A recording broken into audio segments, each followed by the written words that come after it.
जलियांवाला बाग स्मारक को नया रूप देने पर बयानबाजी तेज हो गई। राहुल गांधी ने ट्वीट करके केंद्र सरकार पर निशाना साधा और लिखा कि जिन्होंने आजादी के लिए संघर्ष नहीं किया वो उसका दर्द नहीं समझ सकते। जिसके बाद बीजेपी ने राहुल पर पलटवार किया और आरोप लगाया कि कांग्रेस ने कभी ऐसी जगहों पर ध्यान ही नहीं दिया। इन्होंने कभी सम्मान नहीं किया, उस पर सियासत की है, उस पे जो है उसको जो है वो वोट को हासिल करने की मशीन बनाने की कोशिश की है। मैनचेस्टर यूनाइटेड ने बताया कि उसने क्रिस्टियानो रोनाल्डो के साथ फिर करार कर लिया। अभी तक रोनाल्डो यूवेंटस फुटबॉल क्लब के साथ खेल रहे थे। मध्य प्रदेश कांग्रेस की ओर से जारी एक पोस्टर पर सियासी बखेड़ा खड़ा हो गया, क्योंकि इस पोस्टर में पूर्व मुख्यमंत्री कमलनाथ को श्री कृष्ण जबकि मौजूदा मुख्यमंत्री शिवराज सिंह चौहान को कंस के रूप में दिखाया गया। यही बात बीजेपी को अखर गई और उसने कांग्रेस पर हिंदुओं के अपमान का आरोप मढ़ दिया।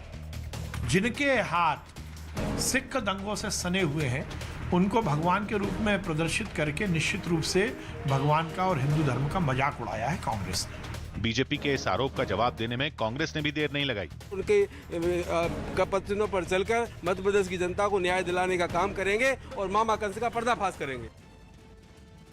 अफगानिस्तान में अमेरिकी सेनाओं की वापसी के बाद तालिबान का खूनी खेल तेज हो गया है। तालिबानी आतंकियों ने अपने विरोधी नॉर्दर्न अलायंस के गढ़ पंजशीर की घाटी पर भीषण हमला किया है।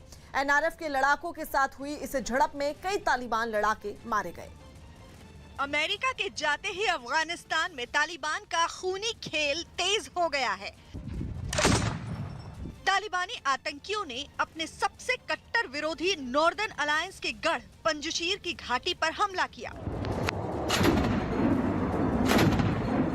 जिस पंजशीर के इलाके में आज तक कभी तालिबान नहीं घुस सका, सोमवार की रात तालिबान की एक टुकड़ी ने उस इलाके में दाखिल होने की कोशिश की, जिसकी वजह से वहां जबरदस्त झड़प हुई।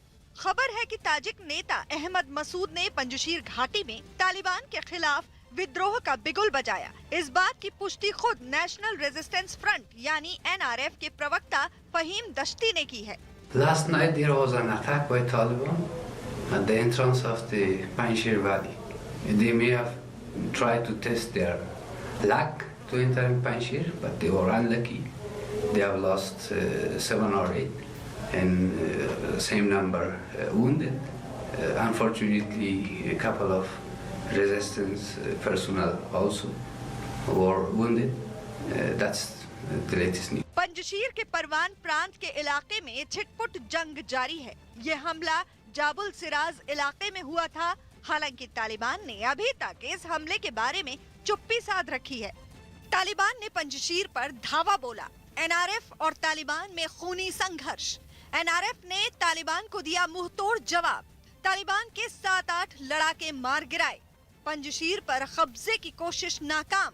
अमेरिकी फौज की वापसी के बाद तालिबान ने अपना पूरा फोकस पंजशीर प्रांत पर कब्जे में लगा दिया है। खबर है कि तालिबान ने पंजशीर पर कब्जे के लिए अपने लड़ाके भेजे थे, लेकिन वहां मौजूद एनआरएफ यानी नेशनल रेजिस्टेंस फ्रंट के जवानों ने उन्हें मुंह तोड़ जवाब दिया। एनआरएफ के मुताबिक आमने सामने की इस लड़ाई में तालिबान के लड़ाकों को एनआरएफ के जवानों ने पीछे धकेल दिया। एनआरएफ का ये भी दावा है कि इस लड़ाई में तालिबान के 7-8 लड़ाके मारे गए हैं और इतने ही घायल हुए हैं। पंजशीर के इलाके से खबर आ रही है कि तालिबान ने पंजशीर घाटी को चारों ओर से घेर रखा है और पूरे इलाके की इंटरनेट सर्विसेज को बंद कर दिया गया है, ताकि अहमद मसूद के समर्थक दुनिया से संपर्क न कर सकें। इससे पहले खबर आई थी कि तालिबान आतंकियों और अहमद मसूद के बीच समझौते को लेकर बातचीत चल रही है। हालांकि ये बातचीत विफल होती दिख रही है। वैसे पंजशीर हमेशा से ही तालिबान के लिए नासूर बना रहा है। तालिबान के अफगानिस्तान पर कब्जे के बाद से वहां विद्रोही गुट के लड़ाके जुटना शुरू हो गए थे। सूत्रों से पता चला है कि वहां जुटे लड़ाकों में सबसे ज्यादा संख्या अफगान नेशनल आर्मी के सैनिकों की है। इस गुट का नेतृत्व नॉर्दर्न अलायंस के चीफ रहे पूर्व मुजाहिदीन कमांडर अहमद शाह मसूद के बेटे अहमद मसूद कर रहे हैं। उनके साथ पूर्व उपराष्ट्रपति और बल्ख प्रांत के पूर्व गवर्नर अमरुल्लाह सालेह की सैन्य टुकड़ी भी मौजूद है। पंजशीर की घाटी में ही पूर्व उपराष्ट्रपति अमरुल्लाह सालेह भी डटे हुए हैं और यहीं से उन्होंने तालिबान के खिलाफ जंग का ऐलान कर रखा है। 15 अगस्त को अफगानिस्तान के पूर्व राष्ट्रपति अशरफ गनी के देश से भाग जाने के बाद अमरुल्लाह सालेह ने देश के संविधान के अनुसार खुद को अफगानिस्तान का वैध कार्यवाहक राष्ट्रपति घोषित किया था।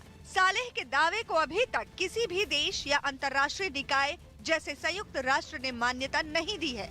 अमरुल्लाह सालेह ने ट्वीट किया जिसमें दावा किया गया है, मैं कभी भी और किसी भी परिस्थिति में तालिबान के आतंकवादियों के सामने नहीं झुकूंगा। मैं अपने नायक अहमद शाह मसूद, कमांडर, लेजेंड और गाइड की आत्मा और उनकी विरासत को कभी धोखा नहीं दूंगा। मैं उन लाखों लोगों को भी कभी मायूस नहीं करूंगा जिन्होंने मेरी बात सुनी। मैं तालिबान के साथ कभी भी एक छत के नीचे नहीं रहूंगा, कभी नहीं। खबर यही सामने आ रही है कि पंजशीर की तरफ जाने वाले तमाम रास्तों को तालिबान ने गुलबहार, जबल सिराज इलाके में रोक दिया है। हालांकि पंजशीर इलाके में बीती रात जो कुछ भी हुआ उसके बारे में तालिबान की तरफ से कोई बात नहीं कही गई है। राजस्थान में राजसमंद से कृष्ण जन्माष्टमी का जबरदस्त जश्न मनाया गया। वहां के श्रीनाथ जी मंदिर में कृष्ण जन्म के वक्त 21 तोपों की सलामी दी गई और इसके लिए बाकायदा असली तोपों की व्यवस्था की गई, जिन्हें पुलिस बल और अधिकारियों की मौजूदगी में दागा गया। इनमें बारूद भरने की जिम्मेदारी 2 पुलिस वालों को दी गई, जो पूरी मेहनत से इनके मुहाने पर बारूद भरते नजर आए। इसके बाद एक मशाल नुमा चीज से इन्हें जलाया गया और फिर इनमें जोरदार धमाका हुआ। इसी तरह इन तोपों को 21 बार चलाया गया, जिसे देखने के लिए वहां आधी रात तक लोगों का हुजूम जुटा रहा। उत्सव स्वरूप परंपरा अनुसार 21 तोपों की रिसाला चौक में सलामी दी गई है। लोगों ने इस प्रथा को कई साल पुराना बताया। साथ ही पूरी दुनिया में कृष्ण जन्माष्टमी के मौके पर 21 तोपों की सलामी देने वाले इस मंदिर के अनोखे और इकलौते होने का भी दावा किया। All India